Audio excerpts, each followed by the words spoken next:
Okay, so as a future PMHNP, you're learning one of the core principles of psychopharmacology.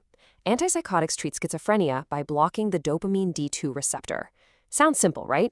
But you know from what you've seen in clinicals that it's anything but. You've got one drug that might cause a ton of weight gain, another that makes patients feel restless and have to move, and another that's super sedating.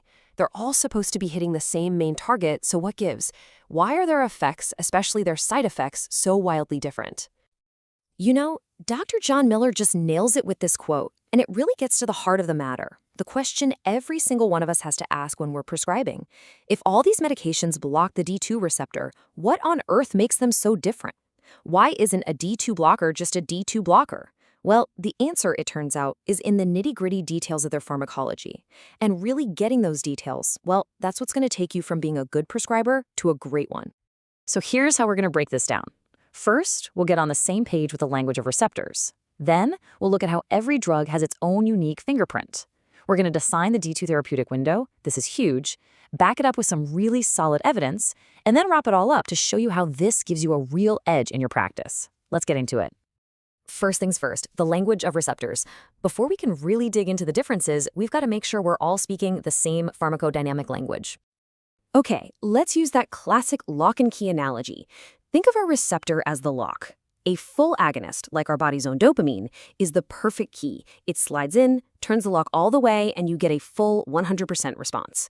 An antagonist is like a key that fits in the lock, but can't turn it.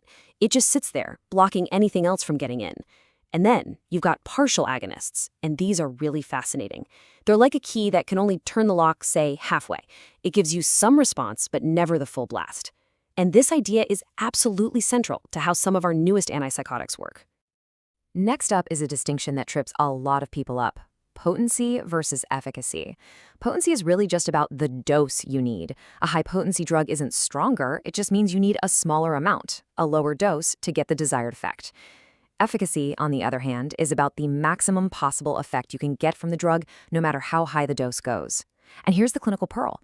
More potent does not mean better. It just means you need less of it to get there. So what makes a drug more potent? A huge factor is something called binding affinity, which we measure with the K value. It's basically how tightly a drug glues itself to a receptor. Now here's the one part you just have to memorize because it feels a little backward. A lower K value means a higher affinity. So a drug with a tiny little K is like superglue. It locks on tight. A drug with a big K value is more like a sticky note. It attaches, but it comes off a lot more easily.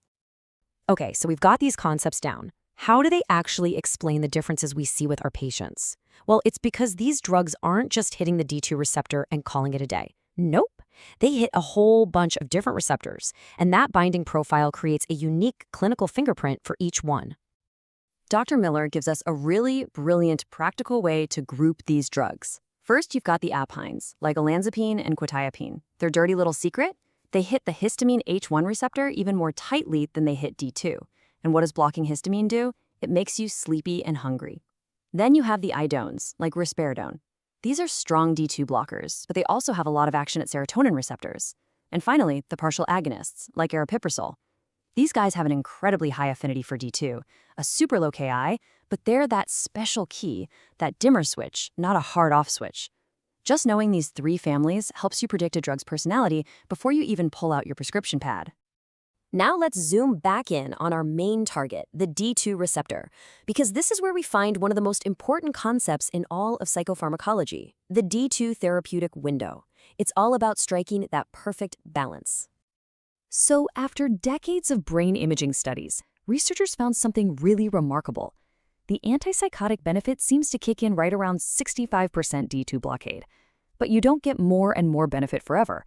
Once you block about 80% of those receptors, you've pretty much hit a ceiling. You've gotten almost all the therapeutic benefit you're going to get. And this is that therapeutic window in a nutshell. If you push the dose higher and start blocking more than 80% of D2 receptors, you don't really get better control of psychosis. Instead, you just dramatically jack up the risk of those awful extrapyramidal side effects, or EPS, the stiffness, the tremors, the restlessness.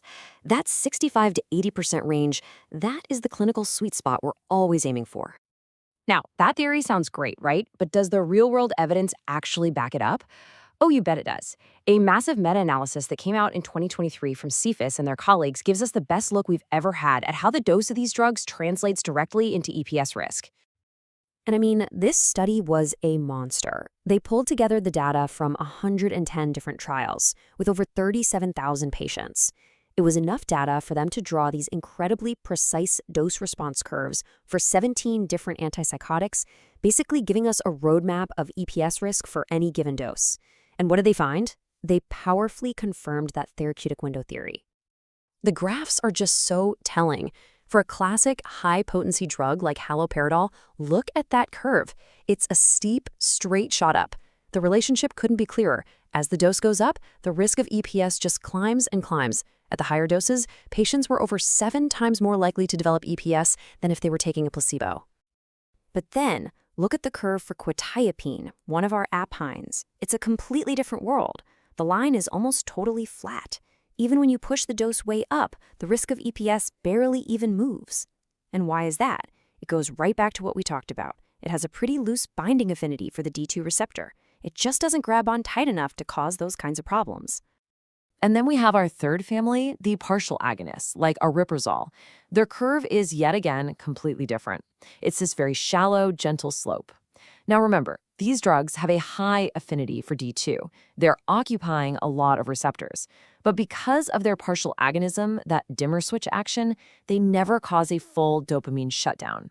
They're more like dopamine modulators, and that's what keeps the EPS risk so much lower than a full-throttle antagonist like haloperidol. So let's bring this all home. After this deep dive into K-values and receptor occupancy and all these curves, what's the big takeaway? How does this actually give you, as a future PMHNP, an advantage in the real world?